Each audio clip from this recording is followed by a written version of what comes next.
delighted to be joined by Kate Barker now. She's Chief Executive of the LGB Alliance for lesbian, gay and bisexual people. A very good afternoon to you, Kate. Hello. Thank you for joining us. I have a number of stories I want to bring up to you. I mean, honestly, if I say, like, oh, are there any items on trans? I mean, there's always about 15 in the news. We have to narrow it down. But I think the most worrying one is the National Educational Union, the NEU, is the biggest teaching union, who, in their infinite wisdom, have decided that they don't agree with the Supreme Court judgment on whether or not a woman is someone who's just sort of a figment of a man's imagination on a Wednesday afternoon, or an actual biological thing, and therefore different from a biological thing that's a man. And they've decided that they're going to campaign for schools to insist that a man who believes he is a woman or identifies as a woman will still be allowed to use the women's toilets. Now, this would quite clearly, under the Supreme Court ruling a month ago, be illegal. But the National Education Union want to push that policy in schools. What do you make of that decision? I think it's astonishing. I mean, there's been an absolute slew of pronouncements from CEOs to their organisation saying, well, we need a little bit of time to think about this. And most worryingly, they tend to say, we'll get our EDI experts to have a look at it, which I would suggest is how we got into this problem in the first place. Yeah, they're so expert, they misinterpreted the law for the last 10 years. Well, I mean, exactly. And as I know everybody has been saying, this is a clarification of the law as it stands. There's nothing new about it. All it's pointing out is that you've been breaking the law for 15 years. So the suggestion that you should double down, therefore, is really absurd, particularly because if you look at any of the polls, there was a poll, I think, in the Sunday Independent this week that said, do you agree with the Supreme Court ruling that a woman refers to a biological woman? And 70% said yes, 10% said they didn't know, and 20% said no. So I'm amazed it was that high, actually. 20% said no. So they don't think that a woman should be defined by her biological sex. That's terrifying to me. It is terrifying, but I think those people probably just didn't understand the question. I think everybody who understands this and engages in any kind of discussion about it knows complete common sense. What the difference is. Well, that's the thing. It's one of the reasons why I've said before, we need to stop saying, trans women. We say trans-identifying men, because huge number of people, and they talk about, well, should trans women be allowed to use women's toilets? Thinking, well, yeah, of course they should. And eventually, when you delve down into what people think, they genuinely think that this is either actual woman, but they've got some different identity issues, or it's a man who's had his bits cut off, everything, he's intact, he is to all intents and purposes a biological woman on the outside. Not the case at all. Gender recognition certificates, and that, even the vast majority of men who hold those haven't had any surgery or even had any puberty blockers or anything else. But even if they did, it wouldn't make them a woman. You're right, and it's the capture of language that has been so complete across everything. Because if we don't have common terms that we can all agree what they mean, it's impossible to have a reasonable discussion about it. But I think that's part of the plan, actually, and this continual sort of a fog of misunderstanding that drops around us around all of these issues is deliberate. Because as soon as there is clarity, as soon as somebody gets it and cuts through, they think it's completely reasonable and it's common sense that a woman is a biological woman and therefore deserves some simple protections around dignity and respect. All reasonable people agree with that. Exactly. But it has been interesting since the Supreme Court ruling. You had some rulings very quickly about, from the Football Association, cricket and other sports. And we had some very quick announcements from government. Holyrood, the Scottish Parliament, which has been completely insane on this issue for the last few years. They've said, OK, men, it doesn't matter how they identify, can't use women's toilets because they're legally for women. And there is, if you provide something that is single sex, it has to be for only that sex. But have you been quite shocked, as I have, by the number of organisations? It's the usual. Someone referred to it the lanyard class. Victoria Beckham referred to them as that. Just the Janice Turner. Sorry, that's her Twitter handle. The lanyard class of people who go, oh no, we run a theatre and we think that men should be allowed into women's toilets, or people who running HR in hospitals seem to think it's okay. Because there's another case, and this involves, and we've had quite a few cases in hospitals, a particular issue for patients in terms of their privacy and their right to be seen by a woman doctor or nurse rather than by a man for certain cases, but also one of the Darlington nurses, those who were forced to share a changing room with a male doctor colleague who identified as trans and made them feel very uncomfortable watching them undress. Karen Danson is one of the 8 nurses who is suing the County Durham and Darlington NHS Foundation Trust after they allowed Rose Henderson, a man, to use women's changing facilities. We've been tracking the responses from these organisations, and it's becoming clear that it's the ones that have an LGBTQ staff network, which are the most captured. They have somehow managed to gain such power and such control within these organisations. Frankly, the management are afraid of them. Yeah. But they don't represent LGB people. They exclusively represent TQ plus people. Whatever the plus is, we've never worked. I have never worked out what the T has got to do with the LGB, because it's nothing. You know, someone believing they're born in a different body or wants to live somewhere else. It's quite different from whether who you're sexually attracted to, but also the Q and the A and the I and the plus, utterly meaningless things.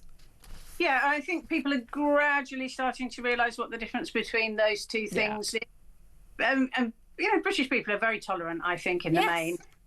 But it's taken decades to achieve a level of equality for gay people that's now being threatened by kind of an overreach by the TQ plus element, who've attached themselves to a legitimate movement, which is the gay rights movement, and are steadily undermining everything we do. So I'm really keen that people understand that lesbians, gay men and bisexuals have got no interest in ensuring that biological men can get undressed in front of some nurses, or that can insist on using women's toilets. It's entirely a TQ plus drive and initiative. And it's really important that people understand the difference so that we don't lose sympathy and end up with our rights being impacted as well. Well, of course, your organisation has been accused quite falsely of being bigoted or transphobic for standing up for gay rights, and particularly, again, I know specifically the rights of lesbian women not to have men insist that, well, I call myself a woman and therefore you're bigoted if you won't agree to date me or have sex with me. Extraordinarily.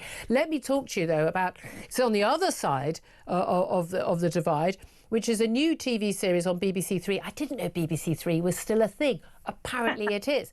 But pop goddess, as she's described by the BBC, Dannii Minogue, sister of Kylie, of course, who's played, you know, been judge on X Factor and things like that. She's playing Cupid in the TV series, the 2nd season of I Kissed a Boy. Now, the point of this, it's the first ever gay dating show. And they have 10 singles and they're matched up. They meet for the very first time. I mean, quite unusual from straight dating shows, or I think probably women's gay dating shows. 2 men meet up and literally the first thing they do is kiss each other, and then they see how they get on.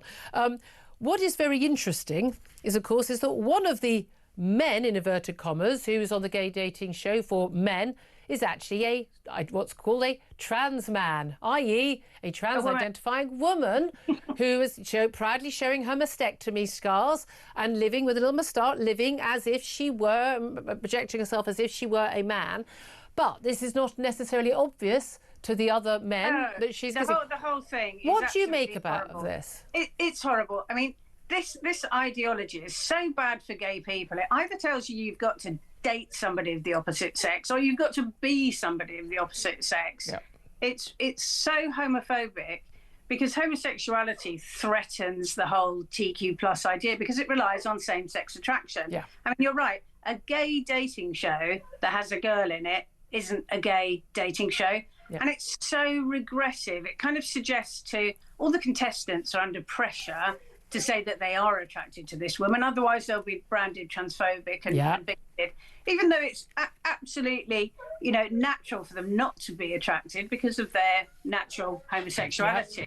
I mean, it's terrible for the girl involved as well, because it affirms this delusion that if a girl has her breasts removed and if she has short hair, that gay men will be attracted to her, and that's just false. I mean, and I think worst of all, and this is the thing that is really cynical from the BBC, is that the audience at home, the young men watching, get the message that if they are same-sex attracted, then that's unkind and that's bigoted, and they'll feel that they have to keep their exclusive homosexuality a secret. I mean, do we want in 2025 to go back to the kind of 1950s when men were having unhappy marriages and making their wives unhappy and their families unhappy, all in an effort to pretend that they really were attracted to women? So we hate it. I mean, we've written to Tim Davie and asked that this programme BBC chairman, yeah.